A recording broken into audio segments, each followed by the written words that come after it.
आरो गभर्नमेन्टबो रायलायबाय थादों आरो थाबैनो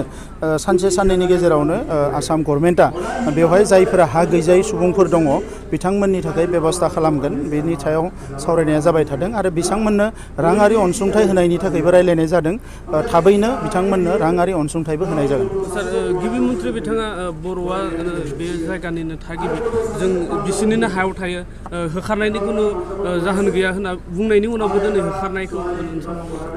बिथाङा बुंदों अभारअल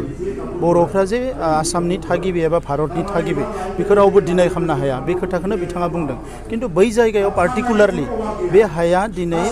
बै जोंनि रायजो राजाफोरनि बा जोंनि बर' फिसाफोरनि मुङाव दङना गैया बे खोथाखौ लानानै जोङो साननांगोन आरो